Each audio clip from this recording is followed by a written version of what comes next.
Здравствуйте! Вы находитесь на канале Endless War Anime. Меня зовут Кирилл, и недавно я наткнулся на новость о том, что режиссер художественных фильмов Bleach и Kingdom Сато Синуски снимает для Netflix лайв-экшн сериал по манге Харуо Аса «Алиса in Borderland». Это заставило меня вспомнить забытый шедевр, который я прочитал еще несколько лет назад.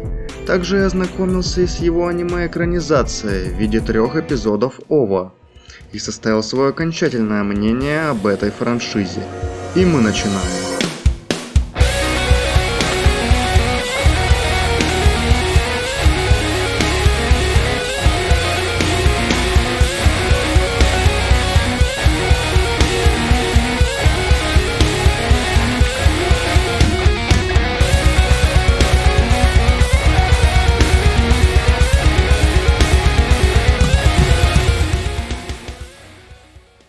Отрицание действительности, эскапизм, болезнь восьмиклассника, синдром Питера Пэна.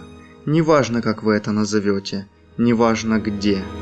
Вы бы хотели оказаться подальше от реальности, в каком-нибудь неизвестном месте?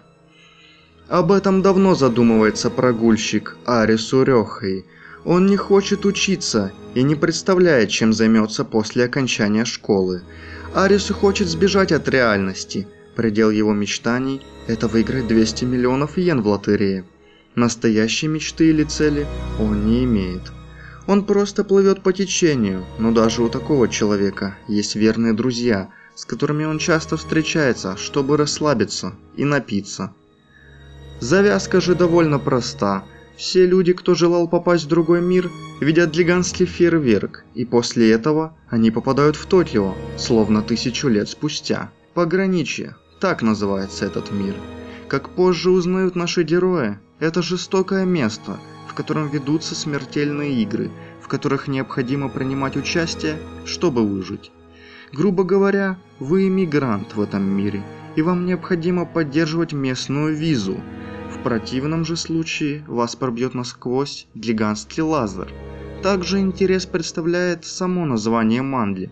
На японском «Иммава но Куни но Алиса», на английском «Алиса in Borderland» и на русском «Алиса в пограничье». Само имя Алиса является отсылкой на знаменитое произведение Льюиса Кэрролла «Алиса в стране чудес», а также это имя главного героя Арису. Так как японцы не могут произнести звук «Л», Арису является японской версией произношения имени Алиса. Высокая конкуренция, быстрый темп жизни, давление общества, родителей, сверстников приводят к дурным мыслям о безнадежном будущем. Постоянная тревога и депрессия, нежелание что-либо делать, вечное самокопание. Множество людей в нашем мире считают себя бесполезными и никому не нужными. А вы чувствовали себя лишним в этом огромном мире? Большинство героев из манги Алиса in Borderland на этот вопрос, скорее всего, ответили бы «да». Всех людей, что попали в пограничье, объединяет одно. Все они хотели уйти от реальности, в другой мир, неважно куда, но подальше от той жизни, которой они сейчас принадлежат. Но даже если это и была всего лишь мимолетная мысль, в тот самый момент времени те, кто подумали об этом, увидели гигантский фейерверк. И поэтому я не хочу всех грести под одну гребенку и говорить, что все они отчаялись и потеряли свой смысл жизни. Но эта мысль, даже если она сидела где-то в глубине человека, привела их в пограничье. Они не просто считают себя бесполезными, все намного сложнее. Многие хотят вернуться обратно, а кому-то и вовсе понравилось в пограничье. И они хотят остаться в этом мире навсегда. В целом же, я считаю, что этот мир был создан для людей, что потеряли свой жизненный путь. И пограничье было создано, чтобы помочь таким людям найти свое место в этом мире, изменить их или просто оправдать их существование, их жизнь, их смерть. И в конце мы все-таки видим, что каждый из них нашел свой собственный, неповторимый путь и обрел смысл жить. Также хочу отметить реалистичность героев.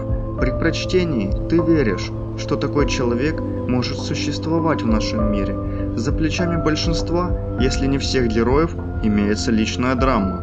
У каждого свои скелеты в шкафу, и во время отчаяния они частенько выплывают наружу. Кстати, об отчаянии. Оно тут почти везде. Особенно оно ощущается в играх масти черви. В пограничье есть 4 вида игр. Их направленность определяется в соответствии с мастью. Так, петли означают физические нагрузки, бубны – умственный труд, трефы тестируют сотрудничество в группе, а вышеупомянутые черви – это игры наиболее отвратительные, ужасные и жестокие. Отчаяние в них достигает апогея, но даже в обычных играх именно отчаяние играет главную роль. Если вы не успеете выполнить то, что от вас просят, скорее всего, вы уже не жилец. Так, даже в самых первых играх был шанс того, что все здание взорвется, если вы не успеете найти спасительную дверь. Мир пограничья безумен, но вместе с тем и гениален. Различные задания, с которыми придется столкнуться героям, довольно разнообразны и оригинальны, а также вышеупомянутые задания масти черви, без лишних слов, гениальны. Все они вызывают огромный спектр эмоций после прочтения, а также заставляют нас задуматься о чем-то важном. А именно, они преподносят нам и героям жизненный урок. Эти задания проверяют попавших в пограничье и подталкивают их меняться, и даже дают смысл их жизни и смерти. Как тем друзьям, что хотели убить друг друга, но решили отдать свою жизнь другу, тем самым обретя смысл своей жизни, а впоследствии и смерти. Как той, что единственная выжила, потому что приняла свою собственную смерть. Как тем бесчисленным количеством людей, что сражались за свою жизнь. Именно в пограничье они изменились и обрели смысл своего существования.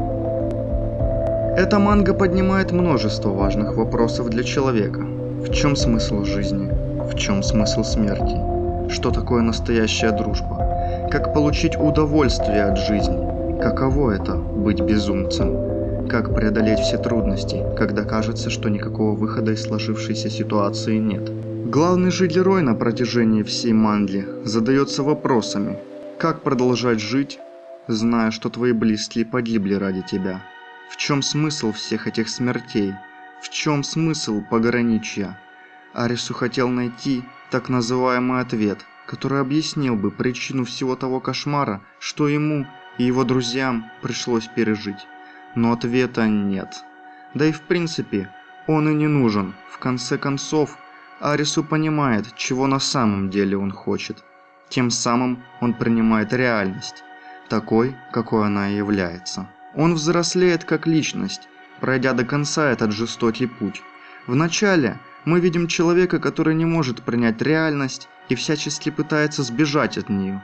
У него нет будущего, нет планов на жизнь.